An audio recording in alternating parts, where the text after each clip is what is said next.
Je ne pense pas qu'il y a eu de contradiction dans la déclaration non seulement du ministre Joisil, mais du Premier ministre. Je vais vous expliquer pourquoi. Le ministre Joisil, son ancien parlementaire, l'homme fin parler avec lui, il dit que effectivement qu'il y a eu mal donne, que ça qui fait là pas bon, que tout le monde unanimement reconnaît que le pas bon, et que de toutes les façons, si nous avons un Sénat qui veut travailler normalement, qui entre guillemets se respecte, ce serait tout à fait de bon augure que vous retournez loi. Parce que il dit que de toutes les façons, loi pourquoi à niveau panne. Donc ça le veut dire en tant que parlementaire expérimenté, son ancien président Sénat, c'est que même si on dit le voter, c'est-à-dire le président de la Chambre des députés aujourd'hui peut essayer de faire valoir que la loi a été votée, même si nous-mêmes, nous tous là, nous sommes là des présents, nous voyons que pas de gens qui ont voter. Il dit nous-mêmes que nous-mêmes, il a toujours réservé le droit au niveau de l'exécutif pour l'exécutif là retourner. Ça veut dire que il doit dire même ça me dit mais lui-même il dit dans un langage codé de parlementaire. Parce que effectivement, l'exécutif, que même loi fin vote en loi, dans la chambre là ni dans la chambre basse là, pour que la loi adoptée, faut exécutif là bail satisfait chitli pour le publier dans le moniteur. Donc jusqu'à présent, le ministre Joisil a été correct. Est-ce qu'il a trait au Premier ministre dans sa déclaration pendant qu'il représente le pays merveilleusement à l'Union européenne? Effectivement, il a dit qu'il a salué le vote qui a été fait. Et comme de fait, sous un président de la Chambre des députés qui dit haut et fort à la presse qu'il y a un vote, je pense que le Premier ministre ne peut pas savoir que le président de la Chambre des députés qui a menti. OK? Il faut que nous soyons très clairs sur ça. Pas oublier que le Premier ministre est l'émanation du pouvoir législatif. Il a des contacts particuliers et des contacts assez serrés, tant avec le président de l'Assemblée nationale, pendant tout au cours de l'année, ça peut arriver que des fois, situation refroidie ou bien réchauffée, ni avec le vice-président de l'Assemblée nationale, qui est le président de la Chambre des députés. Donc, étant donné interlocuteur direct et vis-à-vis, donc il est tout à fait normal sur le tas de l'autre bord, à travers la technologie, où on communique l'information qui est fausse. Il a pris le soin de bien apprécier.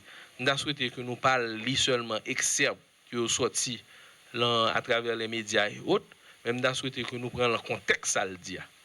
Parce que ce qu'il a dit qu'il a apprécié que le processus continue et que nous avançons vers les élections pour la fin de l'année. Donc, je ne pas penser que moi-même, effectivement, comme moi j'étais présent, je suis un présent, je suis là, nous filmer, nous cassette, nous chita, nous garder, nous voyons que, journée aujourd'hui, pas un monde dans la salle là. Il y a des journalistes qui accréditent dans le Parlement qui ont dit journée aujourd'hui combien de députés honorables qui ont voté pour cette loi, combien qui ont voté contre, combien qui n'ont pas voté. Et pour raffermir ma thèse, je prends 3 exemples. 3 personnes qui font 3 déclarations différentes dans 3 groupes. De l'extrême gauche, je prends le Premier ministre Yvon Neptune qui dit carrément qu'il n'y a pas eu vote, c'est pas comme ça qu'on vote. Je prends matin de Mme Maniga de l'extrême droite qui dit qu'il n'y a pas eu vote, c'était un choix politique que le président de la Chambre des députés a fait. Je prends un choix au centre, je prends le président et l'ancien président du Sénat Joseph Lambert et l'ex-sénateur Yuri Latortue qui ont valablement démontré que comment voter une loi.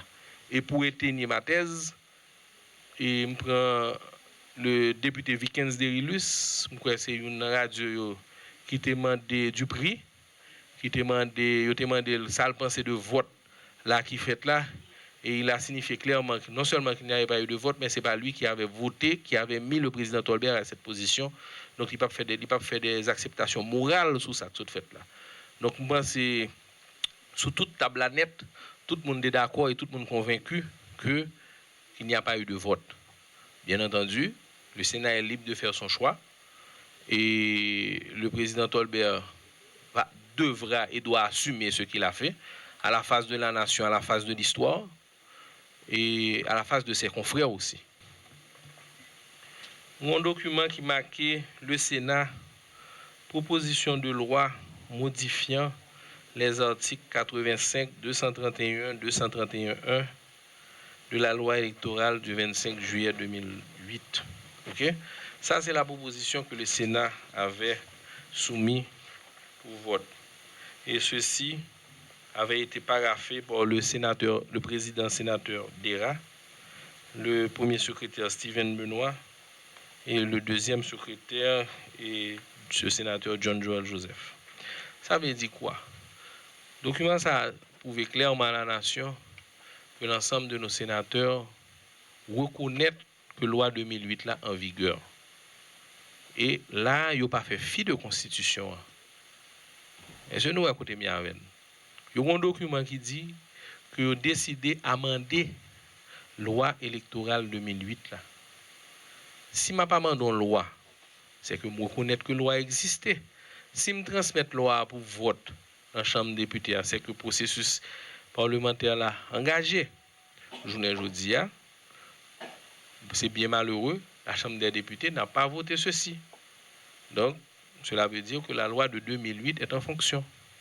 Compte tenu que la loi électorale de 2008 est en fonction, nous-mêmes, en tant que membres de l'exécutif, nous avons jugé bon pour nous voyer une loi, pour nous amender la loi 2008 là, pour le capable en parfaite adéquation avec la Constitution amendée. Mais nous connaissons que pour chasser une loi, son l'autre loi pour chasser. Donc, journée aujourd'hui, nous avons une loi électorale qui est en vigueur, c'est la loi 2008 là, et c'est la loi ça qui permet CTCEPA avancer vers les élections à la fin de l'année, en attendant que la loi électorale amendée puisse venir s'il est en venir. OK?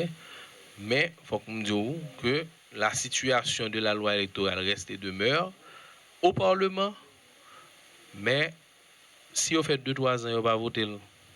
Est-ce que ça veut dire que si on fait 2-3 ans, on ne va pas voter et que pour une raison ou pour une autre, tu as une objection pas publiée, est-ce que cela veut dire que nous avons fait 2-3 ans que nous n'avons pas gagné l'élection? Du tout pas.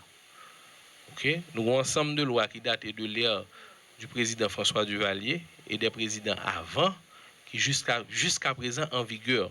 Si pour décréter la loi ça inconstitutionnelle, il faut que premièrement introduire une requête à l'intérieur des tribunaux, du tribunal compétent, et il faut que la Cour constitutionnelle décrète que la loi est constitutionnelle.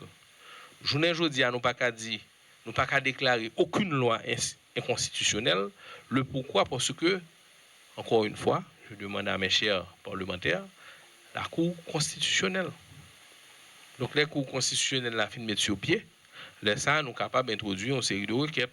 Mais pour le moment, il y a toujours le projet de loi, toujours entre les mains des parlementaires. Nous-mêmes, en tant que gouvernement, en tant qu'exécutif, nous allons donner tout l'accompagnement au CTCEP en matière de sécurité, en matière de finances et en matière d'assistance côté gouvernement qui assiste pour que nous puissions gagner les élections à la fin de l'année.